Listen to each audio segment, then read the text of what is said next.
नमस्ते एंड अस्सलाम वालेकुम ऑल ऑफ यू। आज हम डिस्कस करने वाले हैं, पिछले वीडियो में हमने ओवरऑल बायोस्टैटिक्स का इंट्रोडक्शन और डेटा के बारे में पढ़ा था। आज हम पढ़ने वाले हैं हमारा जो सेकंड यूनिट है, जिसमें हम बात करते हैं कि मेजरमेंट ऑफ सेंट्रल टेंडेंसी क्या होता है और उसमें हम क्या-क्या चीज़ें देखते हैं। तो सबसे पहले अगर मेजरमेंट ऑफ सेंट्रल टेंडेंसी की बात करते हैं, तो जिसमें हम क्या निकालते हैं, मीन, मीडियन एंड मोड निकालते हैं, उनकी वैल्यू निकालते हैं। ठीक है, अगर हम इसका फार्मूला देखते हैं तो क्या है, x इक्वल टू क्या है कि समीशंस x एंड डिवाइडेड n। जो भी नंबर्स होंगे उनको हम डिवाइड करते हैं। तो यहाँ पे जो मीन का अगर हम बात करते हैं, मीन के लिए हम ये यूज करते हैं। इसमें क्या होता है, मीन के लिए फॉर एग्जांपल हमारे पास कोई भी डेटा हम लेते हैं ना, ठीक है, फॉर एग्जांपल 2, 4 एंड 6 एंड 8 ले रहे हैं, ठीक है। ये हमारे पास 4 नंबर्स है, जिसमें सबसे पहले इनको ऐड करेंगे, उसके बाद टोटल जो नंबर्स होंगे उनसे डिवाइड करेंगे। जिसमें 4 डेटा ली हुई है ना, 4 सैंपल्स, उनको हम डिवाइड करेंगे। जो भी हमें हमारा जो आंसर आएगा ना, उसको हम कहते हैं हमारा मीन, ठीक है। किसी भी डेटा का मीन यही होता है कि सबसे पहले उस सारी डेटा को प्लस करना और जो उसके सैंपल, जितने भी नंबर के सैंपल हैं, 4 है, 5 है, उनसे डिवाइड करना। जो हमें डेटा मिलती है उसको हम क्या कहते हैं, मीन कहते हैं। और मीन के लिए जो हम फार्मूला यूज करते हैं, जिसके थ्रू हम उसकी एक कैलकुलेशन कर सकते हैं, तो वो है x equal to summations x divided n। ठीक है, तो उसमें क्या है कि जो x की वैल्यू है और फिर नंबर ऑफ ऑब्जर्वेशन के कितने नंबर ऑफ ऑब्जर्वेशन लिए हैं उनसे हम डिवाइड करते हैं, तो उसका हमें मीन मिल जाता है। और मीडियन की बात करते हैं तो मिडिल वैल्यू, जो भी अगर हमने कोई भी वैल्यू ली है, जिसमें अगर हम बात करते हैं 1 से लेके अगर 5 तक हमने कोई वैल्यू ली है, तो उसकी मिडिल वैल्यू क्या होगी, जिसमें 1, 2, 3 एंड 4, 5, तो इसमें मिडिल वैल्यू है ना, वो 3 वैल्यू है, ठीक है, जो मिडल हो, ठीक है, जो बीच में आए, दोनों दोनों साइड में जो बीच में वैल्यू आती है उसको हम मिडिल वैल्यू कहते हैं। उसके बाद या फिर मीडियन कहते हैं। और मोड की बात करते हैं, मोड में क्या है कि फ्रीक्वेंसी वैल्यू, एक वैल्यू है जिसमें क्या है कि 1, 2, 2 एंड 3, 4, 5 अगर है ना, तो इसमें 2 बार जो चीज़ें आई है ना, 2 बार जो नंबर, सेम नंबर 2 बार आया है ना, फ्रीक्वेंसी वैल्यू जिसमें 2 आई है, तो इसमें हम मोड कहेंगे 2 को। जो फ्रीक्वेंसी मीन्स बार बार उस नंबर का आना, तो उसको हम मोड कहते हैं। फ्रीक्वेंसी वैल्यू, किसी भी नंबर की फ्रीक्वेंसी वैल्यू, मोड एक भी हो सकता है, एक से ज़्यादा भी मोड हो सकता है। अगर एक डेटा में क्या है कि मोड ज़्यादा भी है, ठीक है, 2 नंबर्स अगर हम कह रहे हैं ना बार बार रिपीट हो रहे हैं, तो वो भी हम ले सकते हैं। तो यहाँ पे हमने ये 3 चीज़ें देख ली कि मीन क्या है और मीडियन क्या है और उसके अलावा मोड क्या है। उसके बाद अगर सिंपली हम यहाँ पे मेजरमेंट ऑफ डिप्रेशंस या फिर स्टैंडर्ड डेविएशन की बात करें, तो उसमें हमें क्या है कि फार्मूला के थ्रू हमें अच्छे तरीके से इसके बारे में पता चलता है, क्योंकि उसमें हम क्या करते हैं, शो द वेरिएबिलिटीज, जो भी वेरिएबिलिटी होती है उसको शो करते हैं। स्मॉल स्टैंडर्ड में हम क्या लिखते हैं, जो स्टैंडर्ड डेविएशन की डेटा को क्लोज टू मीन, कि वो कितनी मीन के क्लोज है। सबसे पहले हमें क्या करना होता है, इस फार्मूले के थ्रू जो सिग्मा है वो donated by the standard deviations, और जो समेशंस हैं, ठीक है, इसमें क्या है कि हमें वैल्यू को x माइनस एक्स, उसको हमें क्या है माइनस करना है, फिर नंबर्स ऑफ ऑब्जर्वेशन को हमें उसको होल स्क्वायर करना है, फिर जो वैल्यू आती है वो हमारा निकलता है स्टैंडर्ड डेविएशंस। जिसमें मैंने अपने वीडियो में आपको एग्जांपल के थ्रू बता दिया है कि किस तरीके से हम स्टैंडर्ड डेविएशन निकालते हैं। स्टैंडर्ड डेविएशन में यही है, सबसे पहले हमें मीन निकालना होता है। कोई भी डेटा है उसका हमने मीन निकाल लिया, ठीक है। मीन के बाद जो हमें नंबर्स ऑफ डेटा मिली हुई है उसको हम क्या करेंगे, उसको हम अपने जो कहते हैं ना परसेंटेज वाले, जिसमें अगर हम क्या है कि उसका ओवरऑल न्यूमेरिकल्स निकालेंगे कि कितनी वैल्यू आती है, ठीक है, वो निकाल के उसके बाद हम क्या कि मीन से लेके वहाँ तक उन चीज़ सारी डेटा को हम क्या करेंगे, होल स्क्वायर करेंगे। अगर मीन 6 है तो सामने हमारे पास जो वैल्यू है वो अगर 2 है तो फिर हम उसका होल स्क्वायर इससे निकालेंगे तो कितना बनता है वो ओवरऑल हम क्या करेंगे, लिस्टेड करेंगे। उसके बाद एस्टिमेशन में सिंपली हमें एस्टिमेशन के बारे में अगर हम पढ़ना है तो सिंपली यह देखना होता है कि एस्टिमेशन कहते किसे। एस्टिमेशन मीन्स अजम्पशन करना, किसी भी चीज़ को अज्यूम करना, जो आपको एक एग्जिट पता ना हो, बस आप उस चीज़ को अज्यूम करते हो, ठीक है। अगर हम कह रहे होते हैं कि इस क्लास में 50 स्टूडेंट हैं, हमें पता नहीं है, एक एक्यूरेट हमें पता नहीं है, हम अजम्पशन कर रहे हैं एक क्लास को देख के, तो उसके हिसाब से हम अजम्पशन करते हैं, जो अंदाज़ा लगाते हैं उसको हम क्या कहते हैं, एस्टिमेशन। यहाँ पे आ जाता है पॉइंट एस्टिमेशंस और इंटरवल एस्टिमेशंस। पॉइंट एस्टिमेशन में यही है कि हम एक फिक्स पॉइंट दे दें, एक फिक्स नंबर दे दें कि 50 ही है, हम एग्जिट कह दें कि यही हमारा जो है ना अंदाज़ा है कि फिक्स 50 ही होंगे, तो वो एक पॉइंट जो अजम्पशन होती है। ये अक्सर क्या है कि पॉइंट अजम्पशन ज़्यादातर रॉन्ग हो जाती है, ठीक है।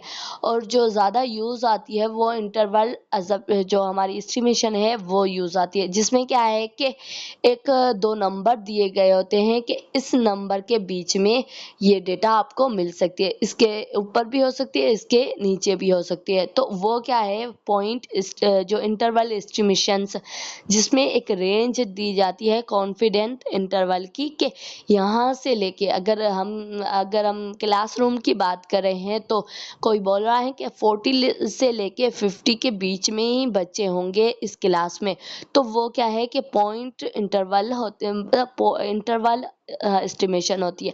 पॉइंट में यही होता है कि वो फिक्स बता दे कि 50 ही होंगी, तो उसको हम फाइंड करने के लिए डिफरेंट टाइप की टेस्ट करते हैं, जिसको हम नीचे पढ़ते हैं, जिसमें आ जाता है हाइपोथेसिस टेस्टिंग, जिसमें नल हाइपोथेसिस जिसको हम डोनेट करते हैं H0 से, और उसके अलावा अल्टरनेट हाइपोथेसिस H1 से करते हैं, ठीक है। अगर इसको हम नल हाइपोथेसिस को ये देखते हैं कि हमने जो अजम्पशन लगाई है ना, हमने कहा है कि इस क्लास में 50 बच्चे हैं, वो अजम्पशन हमारी कितनी सही है, ठीक है। अगर इंटरवल जो एस्टिमेशन की बात कर रहे हैं कि हमने कहा है कि 50 से लेके 40 से लेके 50 तक बच्चे इस क्लास में होंगे, ठीक है। अगर हमारे जो वैल्यू आ जाती है 54 के बीच में आ जाती है, 53 जो 44 के बीच में आ जाती है, 45 के बीच में आ जाती है, 50 से कम हो और 40 से ज़्यादा आ जाती है, तो वो हमारी अजम्पशन या फिर हम कह सकते हैं हमारी हाइपोथेसिस, हमारी एस्टिमेशन होगी, वो करेक्ट होगी। और जो करेक्ट एस्टिमेशन होती है, जिसमें हम क्या करते हैं टेस्ट के थ्रू हमें उसकी एस्टिमेशन अगर हमारी सही निकली है तो उसको हम क्या कहेंगे, नल हाइपोथेसिस। हाइपोथेसिस में यही होता है कि जो हमें चीज़ डेटा दी गई है उसके बारे में किसी ने अजम्पशन की है कि इतनी है, हम उसके बारे में क्या करेंगे, ज़्यादा से ज़्यादा हाइपोथेसिस करेंगे, टेस्टिंग करेंगे, और उसके बारे में हम एक हम कहते हैं ना एक एक्यूरेट डेटा निकालते हैं, तो उसको हम क्या कहते हैं, हाइपोथेसिस टेस्टिंग के थ्रू हम एक्यूरेट डेटा निकालते हैं। अगर उसने मतलब करेक्ट उसकी हाइपोथेसिस हो गई है कि 40 से लेके 50 के बीच में ही कोई नंबर्स हैं स्टूडेंट के, तो फिर उसकी हाइपोथेसिस सही हो जाती है, तो उसको हम क्या कहते हैं, नल हाइपोथेसिस। अगर उसकी हाइपोथेसिस सही ना हो तो उसको हम क्या कहते हैं, जो इंटरवल हाइपोथेसिस, ठीक है।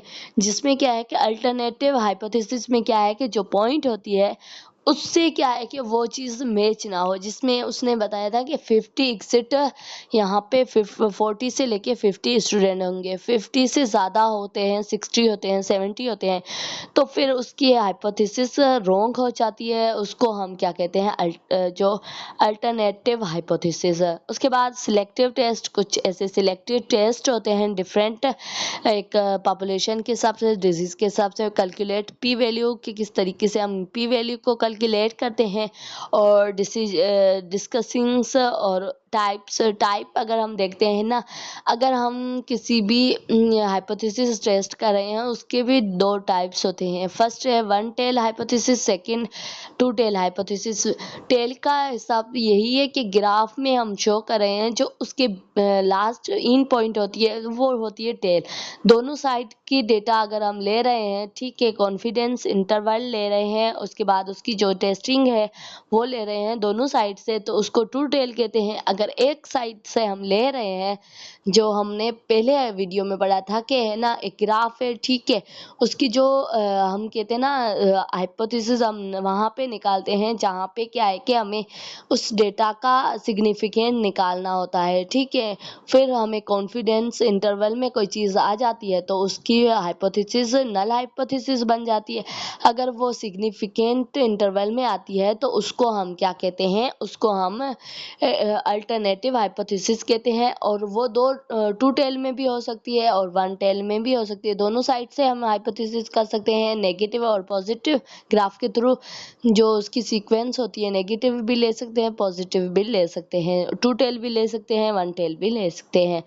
उसके अलावा जी स्कोर में हम फाइंड करते हैं, यूज फॉर जी स्कोर हमेशा लार्ज जो सैंपल होता है उसमें हम यूज़ करते हैं, जो 30 से ग्रेटर।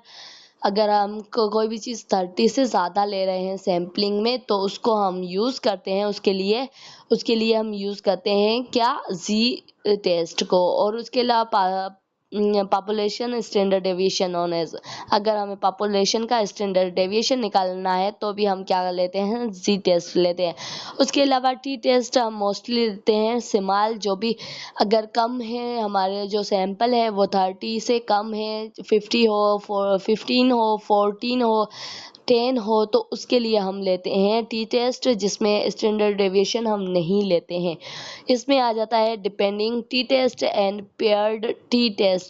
या तो डिपेंडिंग टी टेस्ट आ जाता है या फिर पेयर्ड टी टेस्ट। मीन्स कि एक फॉर एग्जांपल हम डिपेंडिंग का बात कर रहे हैं कि एक कोई भी हमारे पास कोई भी ऐसे जो वैल्यूज होते हैं, उनको हम डिपेंडिंग कहते हैं। जैसे पॉपुलेशन में कितने लोग एक दूसरे पे डिपेंड है, एक फैमिली मेम्बर में कितने लोग उस चीज़ को, अगर हम कहते हैं ना किन लोगों की कितनी सैलरी है, तो वो भी हम डिपेंडिंग टी टेस्ट में निकालते हैं। उसके अलावा ओवरऑल हमने यहाँ तक जो भी हमने था, जिसमें सेंट्रल टेंडेंसी को पढ़ा कि कौन कौन सी चीज़ें आ जाती है सेंट्रल टेंडेंसी में, जिसमें हमने पर सबसे पहले मीन, मीडियन एंड मोड पढ़ा। उसके अलावा डिफरेंस या फिर स्टैंडर्ड डेविएशन को पढ़ा। उसके बाद जो भी टी टेस्ट, जी टेस्ट, उनको पढ़ा था कि किस तरीके से हम फाइंड कर सकते हैं, कहाँ पे काम आती है टेस्टिस, और जो भी टेस्ट होती है वहाँ वो कहाँ पे काम आती है, और हाइपोथेसिस किसे कहते हैं। उसके अलावा नल हाइपोथेसिस क्या है, एस्टिमेशन क्या है। ओवरऑल हमने ये सारी चीज़ें डिस्कस की है। So thank you so much. आज का वीडियो इतना ही, मिलते हैं नेक्स्ट वीडियो में नए टॉपिक के साथ। तब तक टेक केयर।